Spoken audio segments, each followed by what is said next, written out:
Well, folks, here's the tape. This is it. This is the tape that was entered into discovery in Federal Judge John Rainey's courtroom. This is also the very same tape that's set in a safe deposit box at First Victoria National Bank for 10 years, while yours truly sat in prison for 10 years. I've divided this tape, into two parts. First part entails DeWitt County. DeWitt County corruption and abuse. Second part entails some very important things about Victoria County. But for now, we're going to go back to the year 1994. You're about to witness part one. Roll. Hello, my name is Fred Scott. Many of you do not know me, but I'm a resident of Cuero, Texas. Right now I'm in the process of launching an anti-discrimination campaign against the city of Cuero. You might ask why. Well, the reason's pretty simple, pretty apparent. I arrived back here to this town roughly 2.5 to 3 years ago.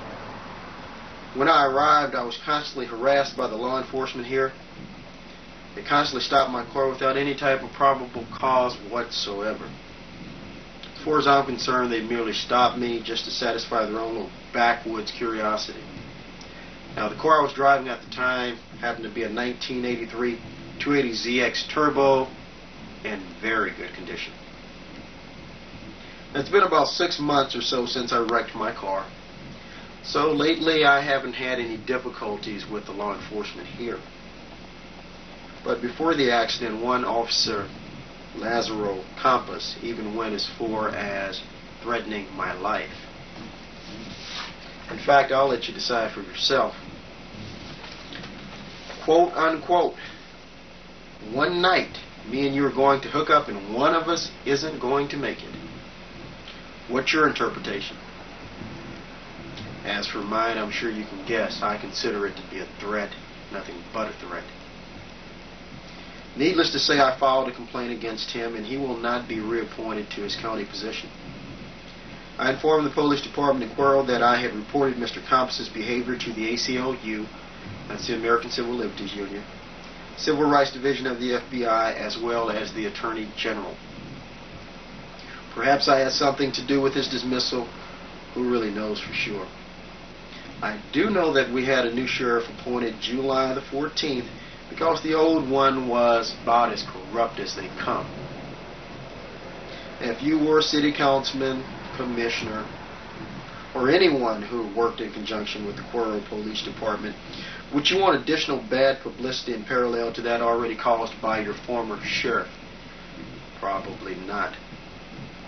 But that's speculation. Let me read to you what the sheriff of Cuero or DeWitt County is actually accused of. And let me correct myself, the former sheriff of Cuero.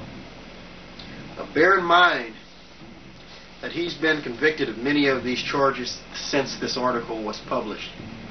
The article that I'm about to read is from the Cuero Record. DeWitt County Sheriff Wayne Mills stood before District Judge Marion Lewis Thursday as his bond was set as a result of 12 felony indictments returned last week by the grand jury.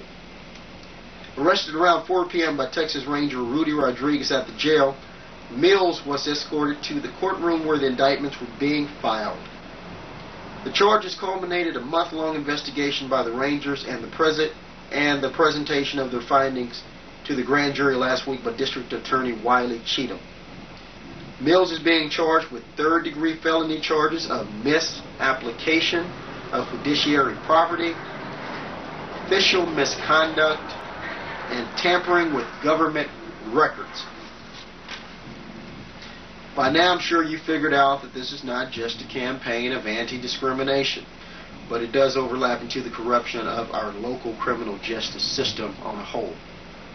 Now I may or may not have caused Officer Campos' dismissal, but if these cops don't do some type of harm, I might say, to me, then I'd like to put myself in a position to where I can straighten out some of the wrongs perpetrated by certain officials and officers of this community. Now, from my point of view, the officials and the police officers that I see, they appear to have no respect for blacks or Hispanics, or for that case, not even education. And surely they hate to sit back there and see an educated minority, most of all. Now, I didn't spend 5 years in college to obtain a Bachelor of Arts in Communications just to return to this type of nonsense, because that's what it is. It's a bunch of nonsense. It's ridiculous. Now, this footage that I'm about to go ahead and show you, hopefully it will give you some type of insight into exactly what type of problems some of the residents of Cuero have to encounter almost on a daily basis. And I am specifically referring to minorities of Cuero and what they must encounter and what they must deal with daily. Here's the footage.